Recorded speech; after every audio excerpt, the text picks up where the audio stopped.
시편 150편은 5개의 큰 묶음으로 구성되어 있습니다. 모세오경과 일맥상통합니다. 1권은 창세기, 2권은 출애굽기, 그리고 레위기, 민수기, 신명기. 1권과 2권이 다윗의 시가 아주 많습니다. 우리가 그동안 쭉 보아온 2권, 오늘 72편까지입니다. 출애굽기와 함께 일맥상통합니다. 그래서 2권에서는 고난당함, 어려움, 위기에서 벗어나게 하시는 하나님, 우리의 구원의 하나님을 찬양하는 시들이 많이 있고, 주로 1권과 2권에 다윗의 시가 많이 있습니다. 오늘 72편 20절에 맨 끝에 이새의 아들 다윗의 기도가 끝나니라 라고 말씀합니다. 이 말씀은 시편 전체의 두 번째 권의 끝이라고도 볼 수 있고 72편의 끝이라고도 볼 수 있습니다. 오늘 말씀의 맨 앞에 파란색 글씨로 솔로몬의 시라고 쓰여 있습니다. 맞을까요? 견해가 많이 있습니다. 크게 두 가지 견해인데, 하나는 솔로몬이 지은 작품이다, 제목이 솔로몬의 시니까 그렇게도 보고, 대다수의 성서학자들은 솔로몬의 시라고 하기보다는 다윗의 작품이다, 왜냐하면 내용상 다윗의 시일 것이다. 1절에 보면 왕에게 주시고 왕의 아들에게 주소서, 왕에게, 왕의 아들에게, 그러니까 다윗이 자기 아들 솔로몬에게 라고 하는 표현이다. 그 다음에 72편에 많이 나오는 것이 왕을 그로 표현합니다. 그에게, 그를, 그가, 그의 날에. 이거는 아버지 다윗 왕이 아들 솔로몬 왕을 지칭했을 것이다 라고 봅니다. 그리고 맨 마지막 끝에 20절에 이새의 아들 다윗의 기도가 끝나니라. 그래서 아버지 다윗의 작품이 아닐까, 그리고 아버지 다윗이 쓴 시를 아들 솔로몬이 잘 정리한 것 아닐까, 그렇게 봅니다. 또한 오늘 시편 72편은 왕의 대관식 노래로도 많이 불립니다. 왕의 머리에 왕관을 씌우며 세자나 왕자를 왕으로 세우는 그 대관식 때 왕을 세우면서 하나님께 드리는 기도, 또한 아들 왕에게 하나님의 은혜인 지혜가 있기를 간구하는 믿음의 아버지의 기도이기도 합니다. 왕이 되는 내 아들 솔로몬이 이런 왕이 되게 하소서.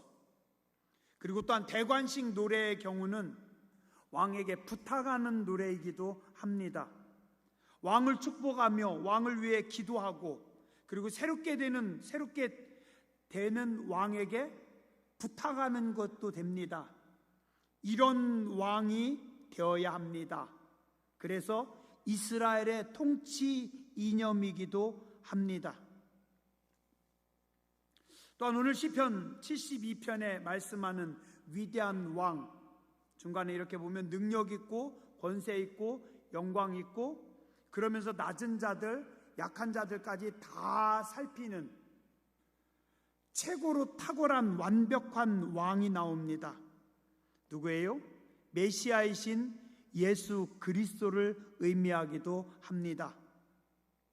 오늘 시편 72편은 하나님께 대한 기도이고 자식에 대한 지혜로운 부탁이고 권면의 말씀입니다.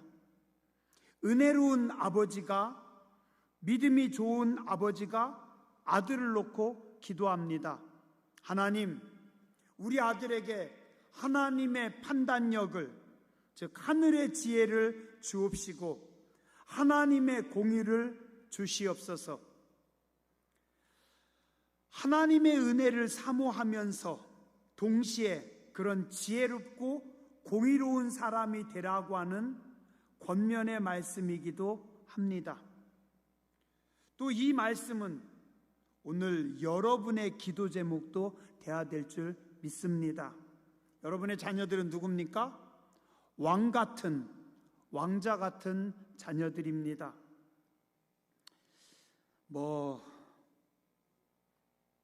이 현찮은 놈, 시절 같은 놈, 그런 나쁜 표현으로 부르지 마시고, 오늘 시편 72편이 왕자를 왕으로 세우면서 그 왕의 대관식에 하늘의 지혜와 하늘의 공의를 기도하고 또 축복하고, 그리고 새로 왕이 되는 사람에게 그렇게 살아가라 권면하듯이 여러분의 자녀들을 위해서 여러분들이 기도하고 또 권면하고 여러분들이 가르친다면 이게 오늘 우리에게 지혜로운 좋은 기도문이 될 것이고, 또 자녀를 위해서 기도하는 복된 부모가 될 겁니다.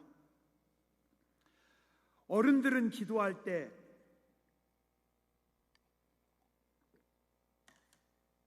그 어른들이 하는 기도를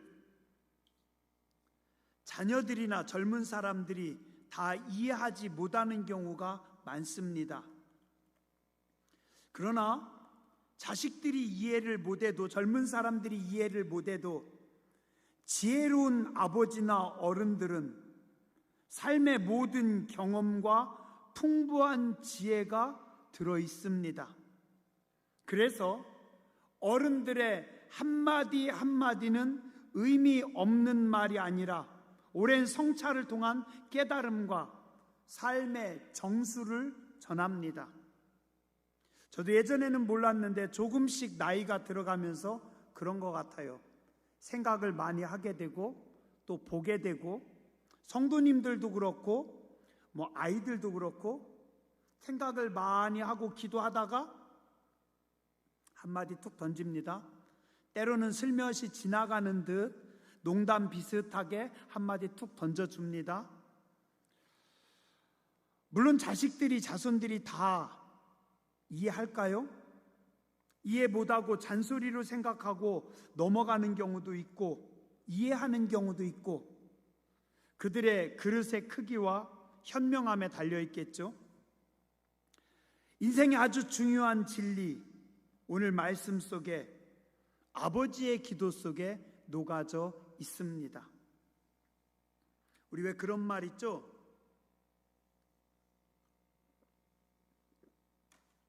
배고픈 자식에게 물고기를 주지 말고 물고기 잡는 법을 가르쳐줘라. 사람들은 흔히 쉽게 보여지는 결과, 외부적인 것을 중요시 여깁니다. 그러나 사실 진짜 중요한 것은 외적인 위치가 아니라 내면의 깊이, 내면의 실력, 그리고 인생은 나타난 결과치보다 내면의 동기와 자세가 더 중요합니다. 왕이, 지도자, 그들의 자세, 인생관, 삶의 철학이 중요합니다. 오늘 시편 72편은 그 중요한 통치 이념, 삶의 자세를 말씀하고 있습니다. 가장 중요한 말씀 1절과 2절입니다. 1절, 중요한 두 가지, 왕에게 꼭 있어야 될, 왕에게 꼭 필요한 두 가지를 기도하고 있습니다. 주의 판단력과 주의 공의를 주시옵소서. 주의 판단력, 이건 뭡니까? 하나님의 판단력, 하나님의 분별력, 하나님의 지혜, 그리고 또 하나 주의 공의, 하나님의 공의, 하나님의 정의로움입니다. 세상에서 가장 큰 지혜, 가장 깊은 지혜가 뭘까요? 하나님의 지혜입니다.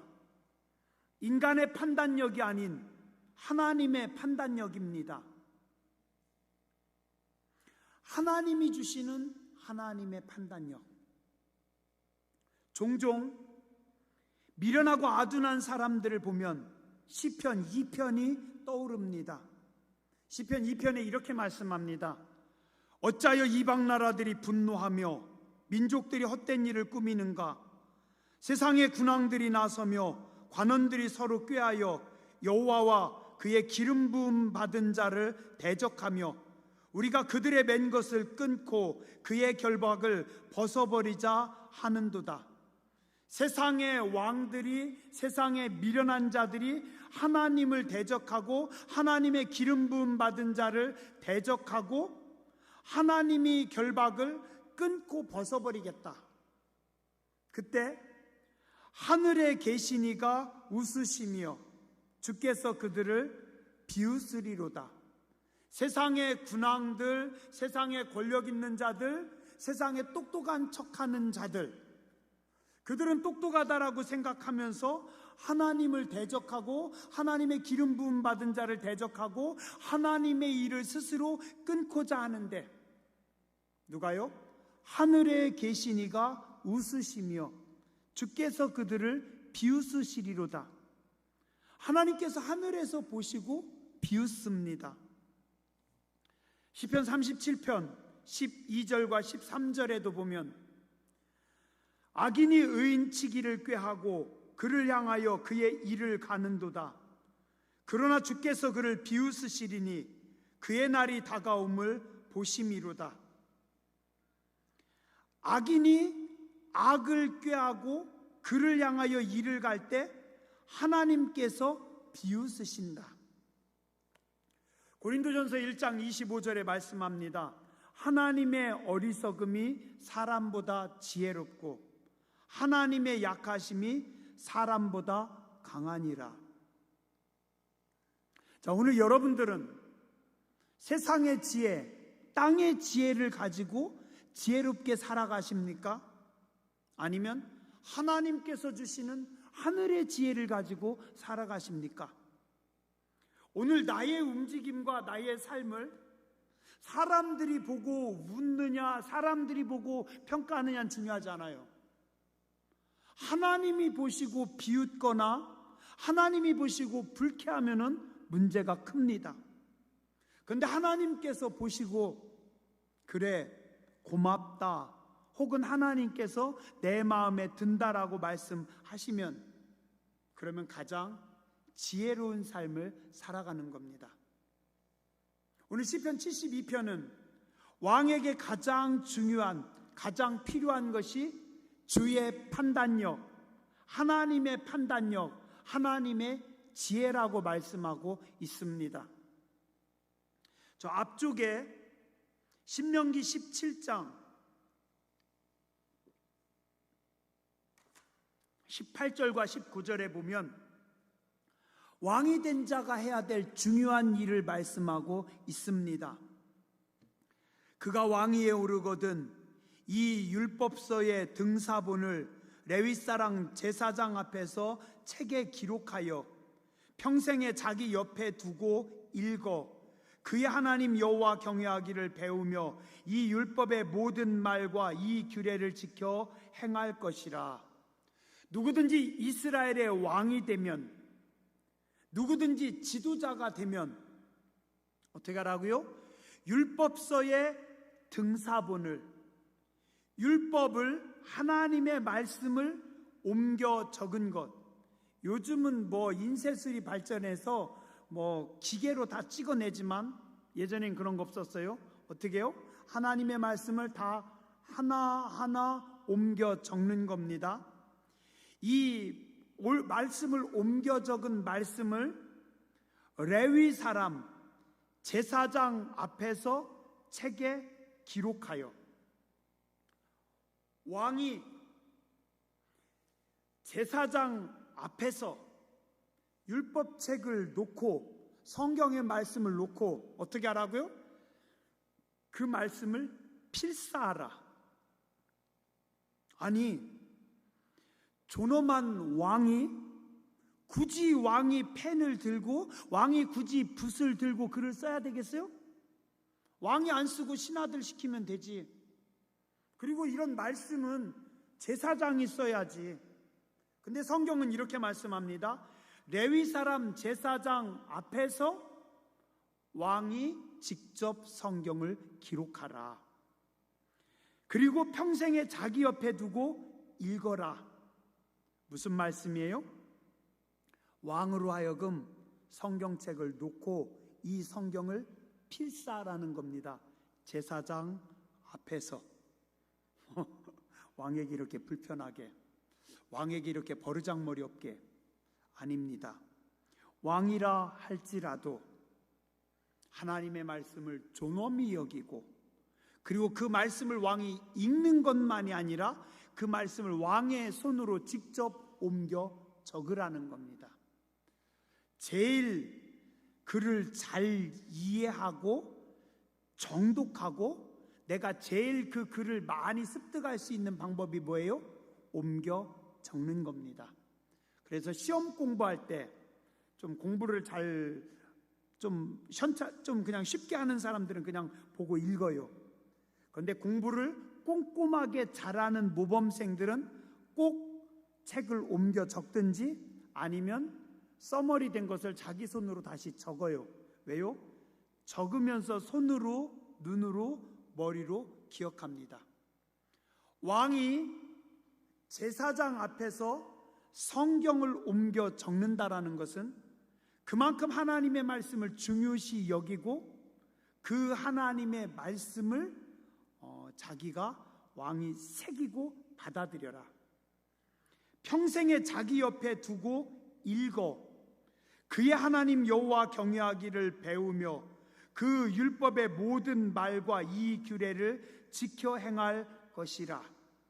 신명기 17장에 왕이 해야 될 규례들 중에 끄트머리에 중요한 규례로 하나님의 말씀을 옮겨 적고 평생 자기가 잠자면서 자기 잠자리 옆에 자기 옆에 두고 자주 하나님의 말씀을 읽으면서 하나님 경외하기를 배우고 이 율법의 모든 말과 규례를 지켜 행하라. 누가요? 왕이. 누가요? 여러분이. 누구요? 여러분의 자녀들이. 여러분이 하나님의 말씀을 가까이에서 옮겨 적기까지 하고 여러분들의 자녀들이 하나님의 말씀을 가까이 하고. 왜요? 하나님의 말씀을 많이 봐야, 하나님의 말씀을 많이 묵상해야 하나님의 뜻을 알 수 있고 그 말씀을 통해서 하나님의 지혜를 알 수 있기 때문입니다. 말씀을 아는 자가, 말씀과 깊이 만난 자가, 말씀에 깊이가 있는 자가 하늘의 지혜를 얻을 수 있습니다. 그래서 백성들을 통치하는 올바른 판단력을 지니고 있어야 될 왕은 이 하나님의 말씀을 가까이 하라라고 기록하고 있고, 왕의 대관식에서 하나님의 주의 판단력을 왕에게 주시옵소서. 가장 중요한 것이 하나님의 판단력, 하나님의 지혜. 아버지 다윗의 이런 간절한 기도가 위대한 지도자 솔로몬을 만들었습니다. 오늘 여러분들도 여러분의 자녀들을 위해서 기도할 때 하늘의 지혜를 주시옵소서.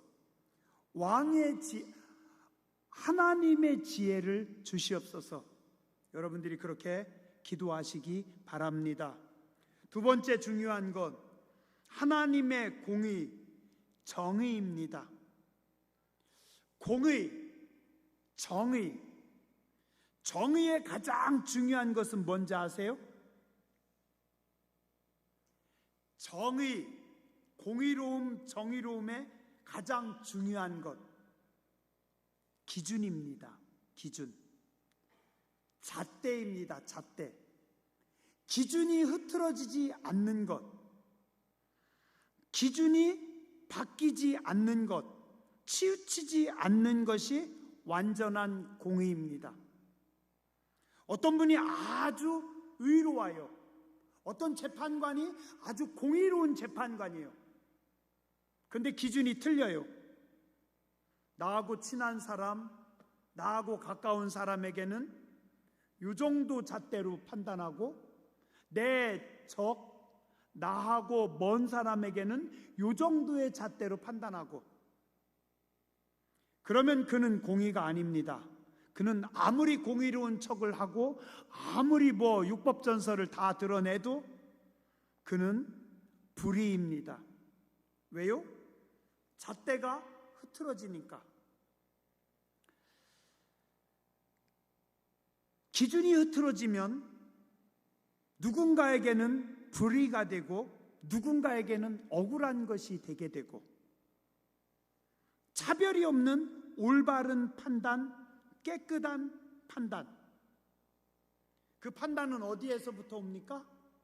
하나님께서 주시는 판단. 모든 사람에게 동일한 잣대와 동일한 기준의 판단력, 그게 하나님의 공의입니다. 왕에게 절대적으로 꼭 필요한 공의입니다. 요즘도요, 권력이 있는 자들, 집안에 판검사가 있다라든가 어떤 높은 위치에 있는 사람이 있는 자들, 혹은 돈이 많아서 힘 있는 변호사를 살 수 있는 사람들, 그들의 횡포가 요즘도 많습니다. 피해자와 피의자를 바꿔버립니다. 돈 없고 백 없는 사람들이 억울한 일을 당하는 경우가 종종 있어요. 그래서 그 정의가, 기준이 흐트러진 사람들 보고 뭐라고 해요? 내로남불이다. 자기가 하면 로맨스고 남이 하면 불륜이고. 요즘도 그런데 3000년 전입니다. 다윗의 시대, 솔로몬의 시대. 이때 올바른 판단이 선다라는 거, 올바른 흐트러지지 않는 공의가 있다라는 거 참 어려운 일이에요. 그런데 오늘 시편 72편의 저자는 왕에게 하나님의 판단력, 하나님의 공의로 나라를 통치해야 되고, 하나님 왕에게 그런 판단력과 공의를 주시옵소서. 그것이 이루어질 때 3절이 이루어집니다. 하나님의 판단력, 하나님의 공의로 재판을 하면 3절에 의로 말미암아 산들이 백성에게 평강을 주며 작은 산들도 그리하리로다. 어떻게 돼요?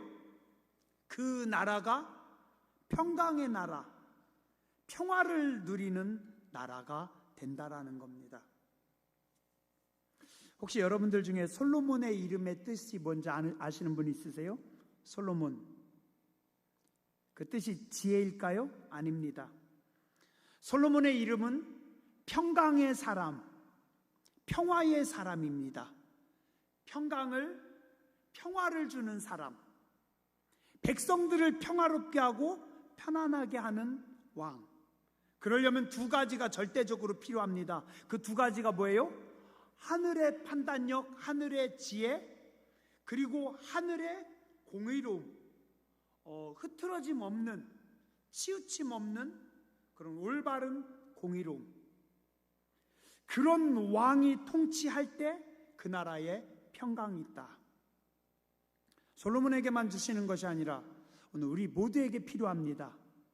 목사에게도 필요하고, 교회 지도자들에게도 필요하고, 사회 지도자들에게도 필요하고, 어느 위치에 있든지 어떤 사람이든지 지도자들은 하나님의 판단력, 하나님의 지혜가 필요합니다. 그리고 하나님의 공의가 필요합니다. 그래야 그가 속한 조직, 그가 속한 나라, 그가 속한 땅이 평화로울 수 있고 평화를 누릴 수 있습니다. 그래서 4절부터 7절까지 나라가 평안하고 공평한 나라가 됩니다.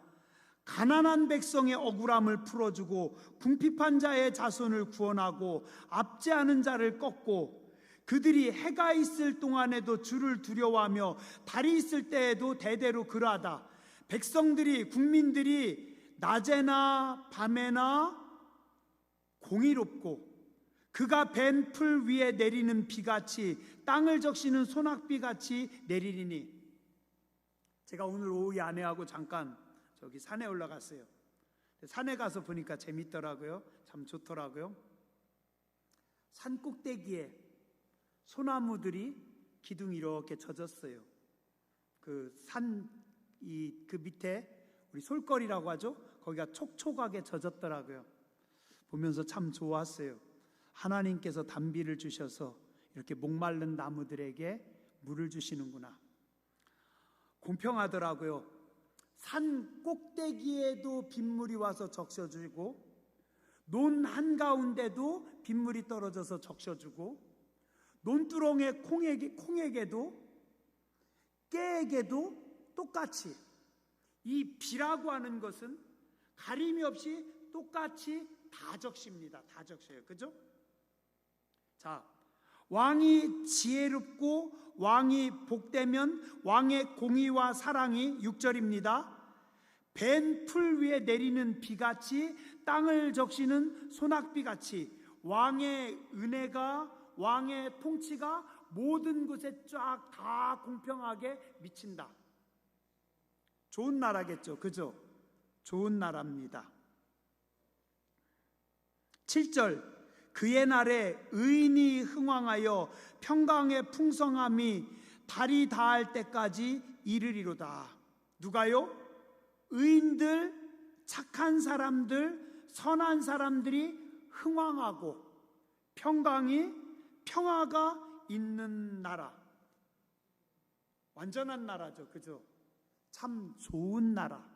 모든 사람이 살고 싶은 나라. 누가요? 오늘 왕이 되는 이 왕이 통치하는 나라는 하나님의 판단력과 하나님의 정의가 있어서 모든 사람들이 가난한 사람이나 약한 사람이나 다 편하게 살 수 있고 모든 사람에게 하나님의 은혜가 비로 적시듯이 왕의 은혜가 적셔지는 의인이 흥왕하는 복된 나라가 될 거다. 맞아요. 어느 나라고요? 어느 조직이고 머리가 중요합니다. 지도자가 중요합니다. 지도자 잘못 만나면 온 나라가 다 망합니다. 온 나라가 시끄럽습니다. 온 나라가 어렵습니다. 어떤 조직이든지 다 그래요. 회사도 지도자를 잘 만나면 그 회사가 행복한 회사가 되고 지도자가 못 되면 그 회사는 지옥이 됩니다. 교회도 그렇더라고요. 지도자들이 똑똑하고 지도자들이 은혜로우면 교회가 편안하고 뜨겁고 지도자들이 지혜롭지 못하면 교회도 전쟁터가 됩니다. 그래서 지도자가 왕이 하나님의 판단력과 하나님의 공의로 나라가 흥왕하고 8절부터 11절은 그 나라의 국력이 밖으로 뻗어나갑니다. 8절 그가 바다에서부터 바다까지와 강에서부터 땅끝까지 다스리리니. 바다에서 바다까지 다스린다. 딱 봐도 멋있죠. 바다에서 바다 그러면 온 세계를 통치하는 강력한 지도자.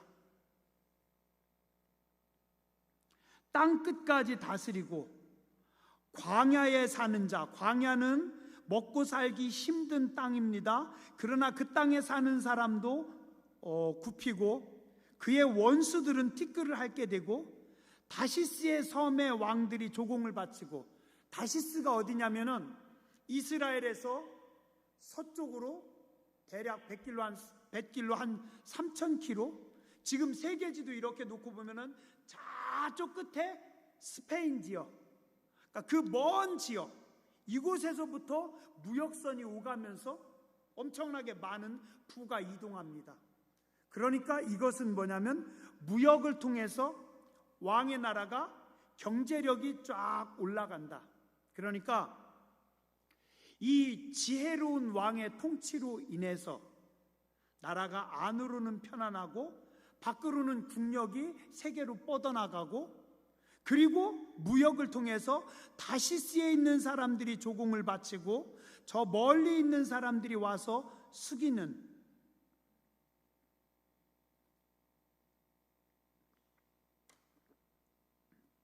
그런 힘이 있는, 영향력이 있는 그런 나라가 될 것이다.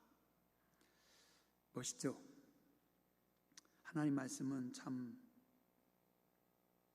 재밌습니다. 하나 더 있는데 지금 금방 놓쳤어요, 눈에서. 15절. 그들이 생존하여 스바의 금을 그에게 드리며 사람들이 그를 위하여 항상 기도하고 종일 찬송하리로다. 저 아프리카 스바 지역에서 금이, 황금을 갖다 왕에게 바칩니다. 왕의 영광, 존귀함. 15절부터 17절까지는 그래서 왕의 나라가 왕의 영광과 존귀함을 얻을 것이고, 18절, 19절 그의 이름이 영구하고 하나님께 영광을 돌릴 것이다. 오늘 여러분의 삶이, 여러분의 자녀들이 오늘 이 시편 72편의 축복이 임하길 주님의 이름으로 축원합니다. 시작이 어디에서요? 하나님의 말씀에서, 기도에서. 말씀과 기도로 하나님의 지혜, 하늘의 판단력을 얻고 하나님의 공의로 살게 됩니다. 외적 조건이 아닌, 스펙이 아닌 내면의 깊은 영성이 중요합니다. 내면의 아름다움, 강함, 기쁨, 풍요로움, 하늘의 지혜와 하늘의 평화와 공의를 소유하는 분들 되시길 주의 이름으로 축원합니다. 기도하겠습니다.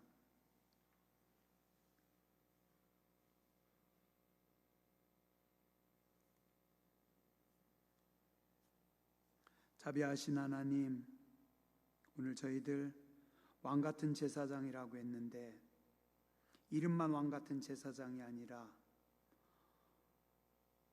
하늘의 지혜로, 하나님이 주시는 지혜로, 하나님이 주시는 정의로움으로 살아가게 해주시고, 우리의 지경이 넓혀지고 영향력이 넓혀지며 우리가 서 있는 땅이, 우리가 서 있는 곳에 하나님이 주시는 평화가, 풍요로움이, 강함이, 풍성함이 있게 해주시고, 우리의 자녀들, 우리의 다음 세대가 하늘의 지혜와 정의를 소유한 자들이 되게 하여 주시옵소서.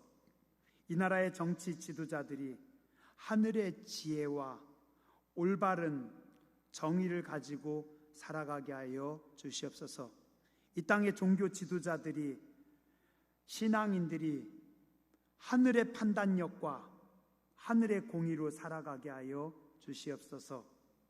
거룩하신 주님 예수님 이름으로 기도드렸습니다. 아멘.